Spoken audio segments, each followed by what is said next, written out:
तो शशिकला थोड़ी देर में सरेंडर कर सकती हैं। रिजॉर्ट के बाहर से यह खबर है कि आईजीपी रैंक के 2 अधिकारी पहुंचे हैं रिजॉर्ट के अंदर और स्टेट ट्रांसपोर्ट की 4 बसें भी अधिकारियों के साथ रिजॉर्ट में मौजूद हैं।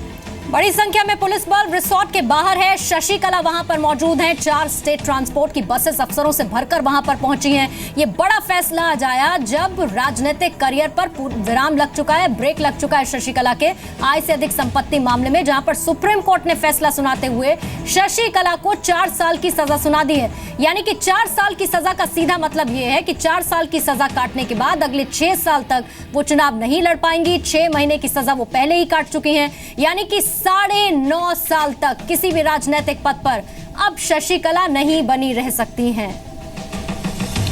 तो कोर्ट के फैसले के बाद अब वो मुख्यमंत्री तो नहीं बन पाएंगी। सुप्रीम कोर्ट ने शशिकला को तत्काल सरेंडर करने को कहा है और खबर भी यही है कि शशिकला सरेंडर ही कर रही हैं।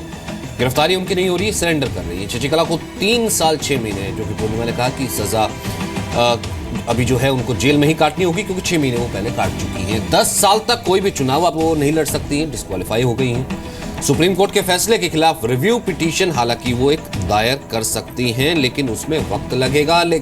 और उससे पहले विधानसभा की स्थिति को दुरुस्त करने के लिए अब गवर्नर या तो सेशन बुलाएंगे या फिर दोनों खेमों को, AIADMK खेमा जो कि शशिकला की अगुवाई में लीड कर रहा था, उस खेमे को ये कह सकते हैं कि आप अपना लीडर चुनिए और हेड काउंट के लिए आइए, या फिर पनीर सेल्वम के खेमे को कह सकते हैं कि आप अपना हेड काउंट करवाइए। ठीक, तो इस वक्त की बड़ी खबर यह है कि किसी भी वक्त शशिकला को गिरफ्तार किया जा सकता है।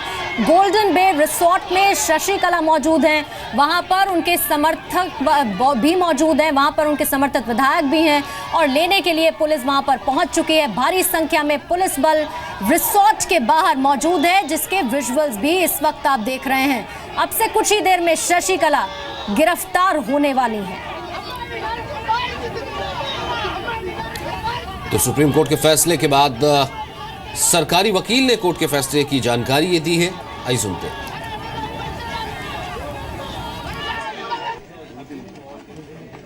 जयललिता हमारा तमिलनाडु सीएम के खिलाफ और उनकी फ्रेंड्स के खिलाफ ये VK Sasikala, VN Sudhakaran and Ilavarasi, ये चारों के खिलाफ करीब 18 साल ये कानून का कार्रवाई चलता रहा और कोई अंत नहीं दिख रहा था और हमारा जनता बहुत मायूस हो गए थे।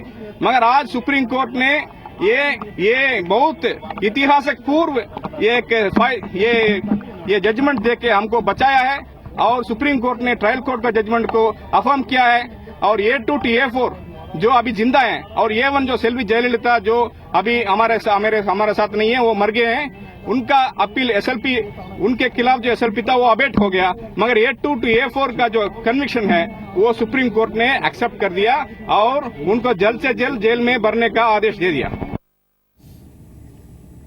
महेश गुप्ता लगातार हमारे साथ बने हुए हैं, जो कि एक तरफ दिल्ली की राजनीति पर नजर रख रहे हैं, दूसरी तरफ तमाम कॉन्स्टिट्यूशनल एक्सपर्ट से उनकी बात हो रही है कि इस वक्त स्थिति हो क्या सकती है। बेहतर यही होगा अब महेश गुप्ता, क्योंकि इस तरह के कई केसेस आपने देखे हैं, अरुणाचल का भी हमने देखा था, एक पूरा मामला इस तरीके से हुआ था, अभी उत्तराखंड क्राइसिस भी हमने देखा। तो सेफ ऑप्शन यही रहेगा कि गवर्नर विधानसभा का सत्र बुला ले। देखिए, उसके अंदर कहना भी थोड़ा सा जल्दबाजी हो जाएगा, क्योंकि हम ये भी कह सकते हैं कि जो 4-5 दिन तक इंतज़ार था उसके लिए भी ये कहा जा रहा था कि सुप्रीम कोर्ट के ऊपर के फैसले पे नज़र थी।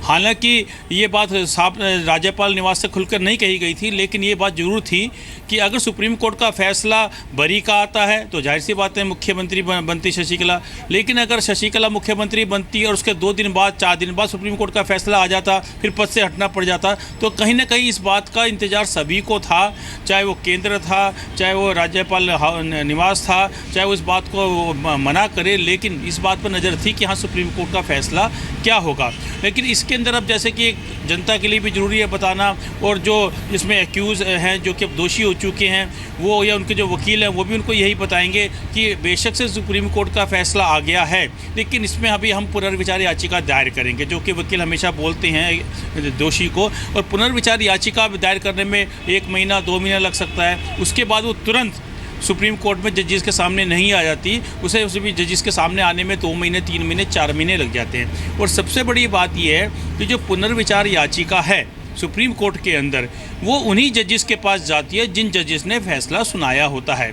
और पुनर्विचार याचिका में भी जो है कोई दोनों पक्षों के वकील जजेस के सामने नहीं आते हैं। लंच समय में जो है अपने चैम्बर के अंदर जजेस उस याचिका को देखते हैं और वहीं पर वो फैसला ले लेते हैं 5 मिनट के अंदर कि हमें इसे स्वीकार करना है या नहीं। और 99.9% हमेशा ये देखा गया है क्रिमिनल केसेस के अंदर कि जजेस अपना फैसला नहीं पलटते, क्योंकि जिन जजेस ने ओपन कोर्ट के अंदर महीनों सालों तक दोनों पक्षों को विस्तार से सुना, उसके बाद उन्होंने फैसला सुनाया, तो फिर वो एक नई याचिका के आने पर अपना फैसला क्यों पलटेंगे। हालांकि फिर पुनर्विचार याचिका भी अगर जब खारिज हो जाती है तो उसके बाद सुप्रीम कोर्ट में एक ऑप्शन और बचता है क्यूरेटिव पिटीशन फाइल करने का।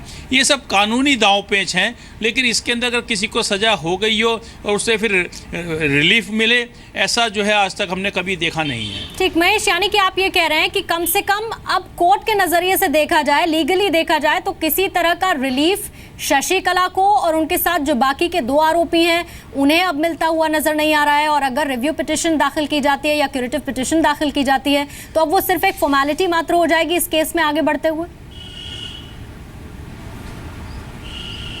जी बिल्कुल, क्योंकि इसके अंदर जो तीनों दोषी हैं, जाहिर सी बात है सभी बड़े लोग हैं, पैसे वाले हैं, वकील भी इनके बड़े हैं। जो छोटे हैं इसमें आरोपी कोई होता है, छोटा कोई दोषी होता है, छोटे लोग होते हैं पिटिशनर, वो कई बार पुनर्विचार याचिका दायर नहीं करते, कि जो है क्यूरेटिव पिटीशन दायर नहीं करते क्योंकि काफ़ी पैसा लगता है, वकीलों की फ़ीस काफ़ी है। लेकिन जो बड़े लोग हैं वो हर ऑप्शन, हर विकल्प को अपनाना चाहते हैं। वो चाहते हैं कि हम अपने जो है कोई भी विकल्प ना छोड़ें। तो उसके लिए हमेशा देखा गया है कि जो भी बड़े केसेस हैं, जो भी फैसला आता है, अगर किसी भी पक्ष में आए तो जिस पक्ष को फैसला ठीक नहीं लगता वो उसमें पुनर्विचार याचिका दायर कर देता है। और उसके बाद पुनर्विचार याचिका दायर करने के बाद भी अगर किसी को लगता है कि फैसला ठीक नहीं लगा तो वो क्यूरेटिव पिटीशन फाइल कर देता है। जैसा BCCI के मामले में भी देखें, उन्होंने पुनर्विचार याचिका दायर कर दी, फिर क्यूरेटिव फाइल कर दी। अब जो LGBT का मामला था, जो 377 धारा है हमारी IPC की, उसके खिलाफ था, सुप्रीम कोर्ट ने अपना जजमेंट सुनाया, लेकिन उस मामले में केंद्र सरकार का भी जो है कुछ रवैया रहा और बड़े बड़े वकीलों का भी उसमें कुछ रुख था, नज़रिया था, जिसके बाद उन्होंने जो उसको रिव्यू पिटीशन फाइल की तो उसमें उन्होंने आग्रह किया था कि इस रिव्यू पिटीशन को जजेस जो है चैम्बर में ना सुन के ओपन कोर्ट में सुने। तो उसमें जो है सुप्रीम कोर्ट ने फैसला किया कि ठीक है, हम जो रिव्यू पिटीशन है कहीं ना कहीं शशिकला के लिए तो दोहरा झटका होगा, क्योंकि वो ऐसी उम्मीद नहीं कर रही होंगी। शशिकला ने ये पिटीशन लगाई थी, उनके वकीलों ने ही कि 24 घंटे के अंदर इसे सुना जाए, और वो शायद कॉन्फिडेंट थी कि हो सकता है अपहेल्ड ना हो, लेकिन अपहेल्ड हो गया और उसके बाद अब क्यूरेटिव में जाना, तो ऐसे में उन्हें भी मालूम है कि राह इतनी आसान नहीं होगी। कुछ राजनीतिक प्रतिक्रियाएं आ रही हैं, वो देख लेते हैं।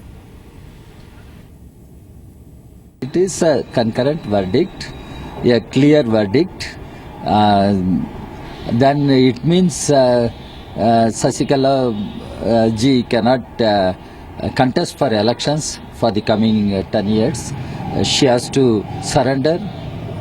Maybe she has to go to jail. And what the law will do in the coming days, we'll have to wait and see. तेरे को समझाया। देश के उच्चतम न्यायालय का निर्णय सर्वमान्य है, सबको मानना पड़ेगा। उच्चतम न्यायालय की खंडपीठ ने शशिकला जी को प्रिवेंशन ऑफ करप्शन एक्ट में 4 वर्ष की सजा और किसी भी चुने हुए पद पर रहने पर प्रतिबंध लगा दिया है।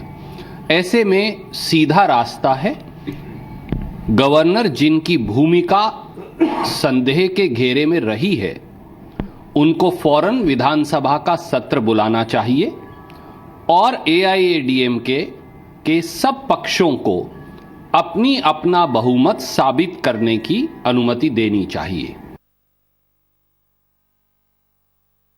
अब शशिकला जी अपना जो क्लेम है मुख्यमंत्री पद पर, मैं नहीं समझता कि उस दावे को अब वो बरकरार रख पाएंगी, क्योंकि सर्वोच्च न्यायालय ने जब फैसला सुनाया है उसके बाद, उनकी कन्विक्शन के बाद, मैं समझता हूँ उनका ये जो महत्वाकांक्षा है मुख्यमंत्री बनने की, फिलहाल उस पर प्रश्न विराम लग गया है। इसका असर AIADMK की अंदरूनी राजनीति पर भी, अंदरूनी जो उनके डिविजन्स हैं उस पर पड़ेगा।